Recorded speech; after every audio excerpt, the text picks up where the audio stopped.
Hello everyone, कैसे हैं आप लोग? आए हो बच्चे होंगे तो चलिए शुरू करते हैं आज की कहानी। ये कहानी एक ऐसे लड़के की है जो कि दुनिया की ऐसी तिजोरियां खोलता है जो कि किसी के बाप पर भी नहीं खुलती, और ये लड़का बड़ी आसानी से उन सभी तिजोरियों को खोलकर उन सभी तिजोरियों को खाली कर देता है। तो चलिए जानते हैं कि ये लड़का कैसे कैसे इन सभी तिजोरियों को खोलता है और कैसे उन सभी में से पैसे को बाहर निकालता है। तो चलिए बिना किसी देरी के बढ़ते हैं कहानी की ओर। कहानी की शुरुआत में हमें सेबेस्टियन नाम के एक बैंक के कैशियर को दिखाया जाता है जो कि अपने लैपटॉप के सामने बैठकर वीडियो बना रहा होता है। वीडियो में वो कहानी सुनाता है। ये कहानी एक ऐसे आदमी की होती है जो कि लॉकर्स बनाता है, और इसी आदमी ने दुनिया के 4 बहुत ही कॉम्प्लिकेटेड लॉकर्स बनाए थे, लेकिन एक लॉकर में उसने अपने आप को कैद कर लिया था। सबका मानना था कि वो मारा गया, इसलिए उस लॉकर को पानी के अंदर बहा दिया गया। लेकिन 3 लॉकर्स आज भी अभी भी इसी दुनिया में मौजूद है, लेकिन वो कहाँ पर है किसी को भी कुछ भी नहीं पता। यहाँ पर हमें पता चलता है कि सेबेस्टियन यूट्यूब के लिए वीडियोस बनाता है। इसके बाद सेबेस्टियन अपने बैंक में जाता है, जहाँ पर उसके सामने एक लेडी आता है जो कि उस पर चिल्लाती है क्योंकि उसका चेक उसे नहीं मिला। तभी सेबेस्टियन टीवी पर आ रही न्यूज को देखता है, जिसमें कि बताया जा रहा होता है कि ज़ॉम्बीज़ का अटैक हुआ है। ये देखने के बाद सेबेस्टियन को वो लेडी जो कि उसके सामने खड़ी होती है, जो कि उससे चेक मांग रही थी, भी सेबेस्टियन को एक ज़ॉम्बी लगती है। इसीलिए सेबेस्टियन उसे उसको चेक दे देता है, और सेबेस्टियन को उसके एक लेटेस्ट वीडियो पर कि उसने यूट्यूब पर अपलोड किया था पर एक कमेंट आता है जिसमें लिखा हुआ था कि अगर तुम अपना टैलेंट दिखाना चाहते हो तो तुम दिए हुए पते पर आ जाओ। और फिर सेबेस्टियन उसी जगह पर पहुंच जाता है जहाँ पर कि बहुत सारे पहले से ही लोग मौजूद होते हैं। दरअसल यहाँ पर लॉकर खोलने का कंपटीशन चल रहा होता है, और सेबेस्टियन को भी इसमें पार्टिसिपेट करने के लिए कहा जाता है, क्योंकि आखिर में जो उसने यूट्यूब पर अपना वीडियो डाला था वो लॉकर खोलने के बारे में था। वो बैंक में एक कैशियर भी है, इसलिए उसे ये काम आता है। यहाँ पर बहुत सारे लोग भी होते हैं जो कि इन सभी पर बैट भी लगाते हैं। यहाँ पर 8 पार्टिसिपेंट होते हैं जो कि अपना अपना लॉकर्स खोलना शुरू करते हैं। सेबेस्टियन चौथे नंबर पर आता है। 4 बजते हैं और फिर 4 में से भी 2 को चुना जाता है, जिसमें से कि सेबेस्टियन भी एक होता है। और अब फाइनल राउंड आता है जिसमें कि सेबेस्टियन और उसके साथी को एक बहुत ही कॉम्प्लिकेटेड लॉकर को खोलना होगा। इसके लिए इन दोनों के पास मात्र 180 सेकंड होते हैं। टाइम स्टार्ट होते ही जो कि सेबेस्टियन का दूसरा कॉम्पिटिटर होता है वो अपने जल्द से लॉक खोलना शुरू कर देता है, लेकिन सेबेस्टियन ऐसा कुछ भी नहीं करता। वो अपने लॉकर को देखता रहता है, और जब मात्र 30 सेकंड बचते हैं तो फिर वो लॉकर पर हाथ लगाता है और उसे फील करता है, और फिर इसके बाद वो एक ही झटके में लॉक खोल देता है। ये देखकर सभी के सभी यहाँ पर हैरान हो जाते हैं, और इसी तरीके से सेबेस्टियन इस कॉम्पिटिशन को जीत जाता है। यहाँ पर सेबेस्टियन एक लड़की को भी देखता है जिसका नाम ग्वेंडोलिन है। ये एक चोर होती है, यानी कि यही चोरियां करती है। इसे देखकर सेबेस्टियन इसकी तरफ अट्रैक्ट हो जाता है, और फिर जब सेबेस्टियन एक रेस्टोरेंट में होता है तो ग्वेंडोलिन उससे मिलने के लिए आती है, और वो उससे बताता है कि मैं वो लड़की हूँ जिसने कि तुम्हारे चैनल पर कमेंट करके तुम्हें वहाँ तक बुलाया था। मैं एक चोर हूँ और कई देशों की पुलिस मेरे पीछे लगी हुई है, और अब हमें एक बहुत ही बड़ी चोरी करना चाहती है, जिसमें कि हमें 3 बड़ी बड़ी तिजोरियों को खोलना पड़ेगा जिनके के अंदर बहुत ही ज्यादा पैसा है। यानी कि ये तीनों तिजोरियां में ही है जिनके बारे में इस कहानी के शुरुआत में मैंने आपको बताया था। वो सेबेस्टियन से कहता है कि तुम सोचकर मुझे बता देना। के बाद सेबेस्टियन अपने घर पर आ जाता है, और सेबेस्टियन शुरुआत से ही इन सभी तिजोरियों को खोलना चाहता था। वो फैसला करता है कि वो ग्वेंडोलिन का साथ देगा। फिर वो अगले दिन ग्वेंडोलिन से मिलने के लिए जाता है, और यहाँ पर वो आकर देखता है कि ग्वेंडोलिन के अलावा यहाँ पर 3 और लोग होते हैं जो कि इन्हीं की टीम में शामिल है। और अब ये सभी के सभी पहले लॉकर्स को खोलने के लिए पेरिस पहुंच जाते हैं, जो कि एक बैंक के अंदर है। ये सभी फिर यहाँ से सेबेस्टियन को बैंक के अंदर भेजते हैं, और फिर सेबेस्टियन भी बैंक के अंदर जाकर वॉशरूम में छिप जाता है। और फिर ग्वेंडोलिन भी बैंक के अंदर जाती है बहुत सारा सामान लेकर, और वो गेट से अंदर जाने से पहले ही बॉडीगार्ड को अपना थोड़ा सामान पकड़ा देती है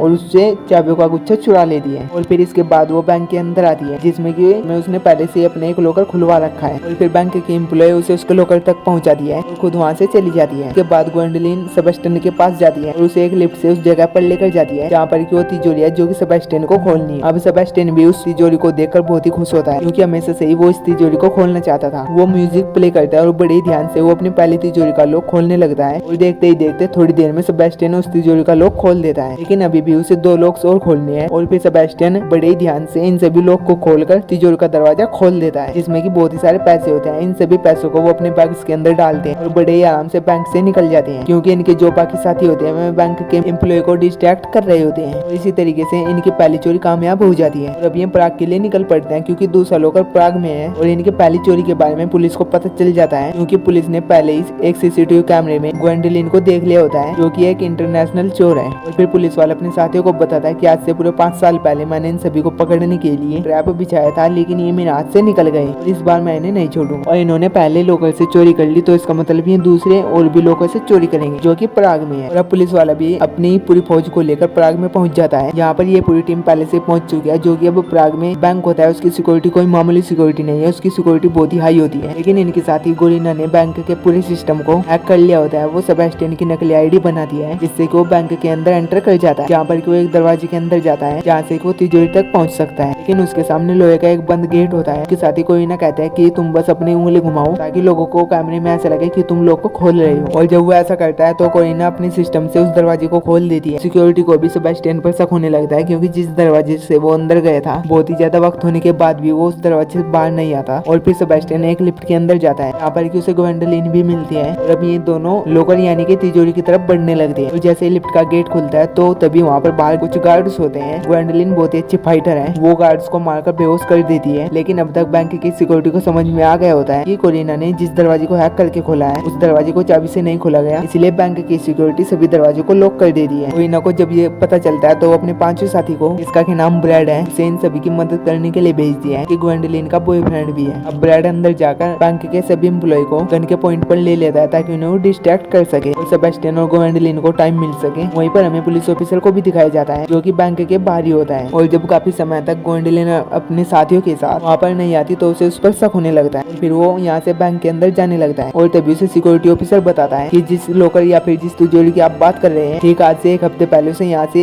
इस बैंक से दूसरे बैंक पर भेज दिया था। यानी कि पुलिस वाला अभी जिस बैंक के बाहर है ये वो बैंक नहीं है जिसमें की ग्वेंडोलिन चोरी कर रही है, वो एक दूसरा बैंक है। यहाँ से सीन शिफ्ट होता है और हमें ग्वेंडोलिन और सेबेस्टियन को दिखाया जाता है जो कि अब तिजोरी के पास पहुंच चुके हैं। यहाँ पर सेबेस्टियन तिजोरी को खोलने की कोशिश करता है जिसमें वो पहले ही गलती कर देता है और वो ग्वेंडोलिन को कहता है कि अगर हमने गलती की तो ये लोग कभी भी नहीं खुलेगा। लेकिन सेबेस्टियन यहाँ पर तिजोरी के लोग खोलकर तिजोरी का गेट आराम से खोल देता है जिसमें कि काफी सारे पैसे होते हैं। ये लोग काफी सारे पैसे अपने बैग में भर लेते हैं। जब ब्रैड को पता चलता है कि काम हो गया तो वो बैंक से बाहर निकलने लगता है, लेकिन तभी उसके सामने सिक्योरिटी गार्ड आ जाते हैं जो कि उसे गोली मारते हैं और गोली ब्रैड के कंधे पर लगती है और फिर ब्रैड बैंक की एक विंडो से बाहर की ओर छलांग लगा देता है। फिर वो वापस से अपनी गाड़ी में आ जाता है। ब्रैड के बाहर निकलने के बाद बैंक के अंदर जितने भी लोग होते हैं वे सभी अपनी जान बचाने के लिए भागते हैं क्योंकि यहीं सभी डरे हुए होते हैं। और इसी मौके का फायदा उठाकर ग्वेंडोलिन और सेबेस्टियन भी बैंक से बाहर भाग जाते हैं। वे दोनों अपनी गाड़ी के पीछे भाग रहे होते हैं। ब्रैड ग्वेंडोलिन का हाथ पकड़कर उसे गाड़ी के अंदर खींच लेता है। ब्रैड सेबेस्टियन का भी हाथ पकड़ता है।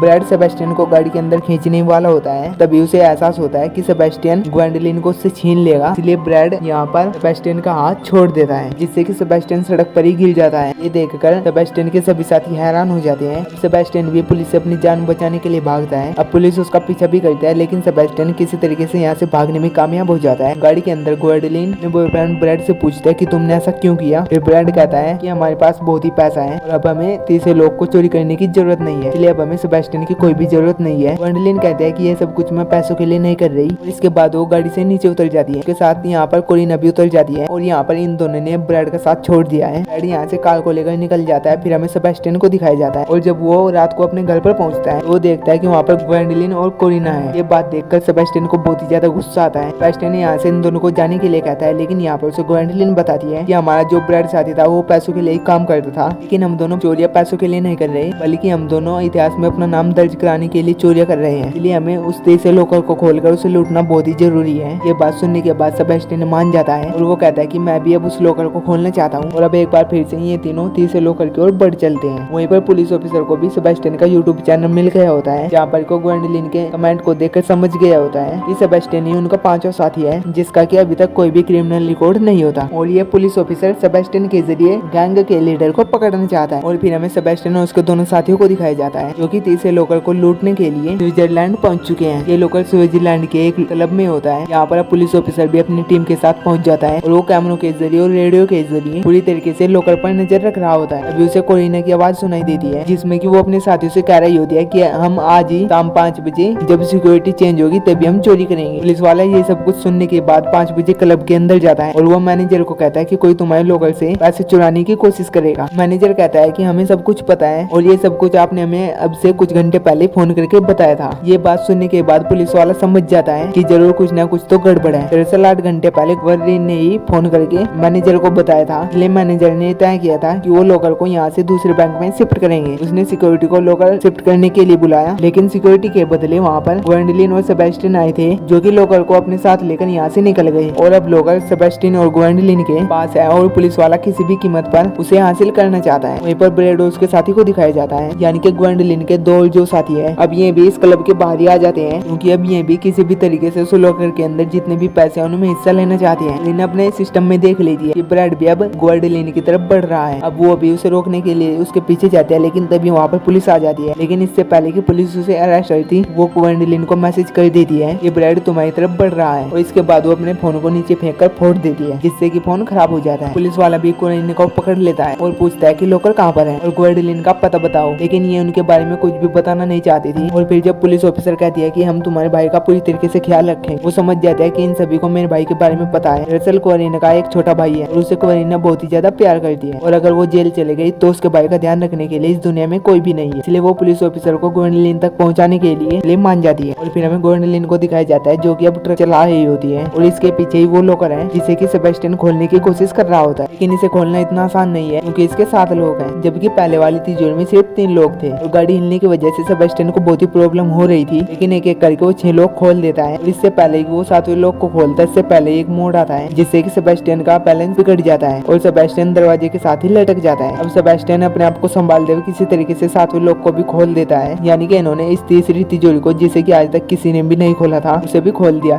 जो कि अपने आप में ये एक इतिहास है। तिजोरी को खोलने के बाद अब ये दोनों बहुत ही ज्यादा खुश है। अब ये दोनों इन सभी पैसों को बैग्स के अंदर भरते हैं। इससे पहले कि ये दोनों यहाँ से निकलते, यहाँ पर ब्रैड आ जाता है, जो कि इन दोनों को अपने गन पॉइंट पर ले लेता है। यहाँ पर ब्रैड अपना हिस्सा चाहता है, लेकिन ग्वेंडोलिन यहाँ पर इसे साफ साफ मना कर देती है। इसी बात पर ब्रैड को गुस्सा आ जाता है, और क्योंकि वो पहले सेबेस्टियन से नफरत करता है, तो वो सेबेस्टियन पर गोली चला देता है, लेकिन गोली नहीं चलती। तभी ग्वेंडोलिन अपनी गन निकाल कर ब्रैड पर गन पॉइंट कर देती है। उसे बताती है कि मुझे तुम पर कभी भी भरोसा नहीं था, इसलिए मैंने तुम्हारी गन में कभी भी गोलियां नहीं डाली। इसके बाद वो ब्रैड को और उसके साथी को वहीं पर ट्रक के साथ बांधकर ऐसे लेकर यहाँ से उन्हीं की गाड़ी में बैठकर निकल जाती है। इसके जाने के बाद क्वेरीना भी अब पुलिस वालों को लेकर यहाँ पर आ जाती है। पुलिस ऑफिसर ब्रैड और उसके साथी को अरेस्ट कर लेती है, और फिर हमें ग्वेंडोलिन और सेबेस्टियन को दिखाया जाता है, जो कि अब यहाँ से निकलने की कोशिश करते हैं। लेकिन तभी वहाँ पर पुलिस ऑफिसर आ जाता है, वो इन दोनों पर गन पॉइंट कर लेता है। अब ग्वेंडोलिन भी उस पर गन पॉइंट कर लेती है और अब पुलिस वाले को पैसों का लालच देती है, लेकिन पुलिस ऑफिसर पैसों के इस ऑफर को भी इनकार कर देता है। ग्वेंडोलिन से कहता है कि मैं पिछले 5 सालों से तुम्हें पकड़ने की कोशिश कर रहा हूँ और यही मेरी जिंदगी का मकसद है। ग्वेंडोलिन को यहाँ पर समझ में आ जाता है कि पुलिस ऑफिसर उसकी कोई भी बात नहीं मानेगा, इसलिए वो उसके साथ एक डील करती है। वो कहते हैं कि सेबेस्टियन बेकसूर है, उसे यहाँ से जाने दो, मैं खुद को तुम्हारे हवाले करने के लिए तैयार हूँ। पुलिस ऑफिसर उसकी ये बात मान जाता है। हालांकि सेबेस्टियन उसे यहाँ से छोड़कर नहीं जाने वाला था, लेकिन ग्वेंडोलिन सेबेस्टियन से कहते हैं कि मैं जेल से निकलने के बाद सीधा तुम्हारे ही पास आऊंगी और हम उस चौथे लोकल को भी ढूंढ कर खोलेंगे, जो कि पानी में कहीं पर हमेशा के लिए गुम हो गया था। सेबेस्टियन भी यहाँ से अपनी वोट में बैठकर निकल जाता है, इस उम्मीद में कि वो एक दिन दोबारा से ग्वेंडोलिन से मिलेगा। कुछ अर्सा बीत जाने के बाद सेबेस्टियन को कैलिफोर्निया में दिखाया जाता है, जहाँ पर की लोकल बनाने का उसका खुद का ही बिजनेस है। तभी उसके पास एक कपल आता है, उसे तिजोरी का एक नक्शा दिखाता है और पूछता है कि क्या तुम इस तिजोरी को खोल सकते हो। सेबेस्टियन उस तिजोरी का नक्शा देखकर बहुत ही ज्यादा खुश होता है, क्योंकि ये वही तिजोरी होती है जिससे कि ग्वेंडोलिन और वो खोलना चाहते हैं, यानी कि वो चौथी तिजोरी जो कि पानी में कहीं गुम हो गई है। इसी के साथ ये मूवी यहीं पर एंड हो जाती है। अगर आपको इस कहानी का नेक्स्ट पार्ट भी देखना है तो हमें कमेंट सेक्शन में जरूर बताना, और अगर आपको कहानी कहीं से भी अच्छी लगे तो मेरे चैनल को सब्सक्राइब जरूर कर लेना।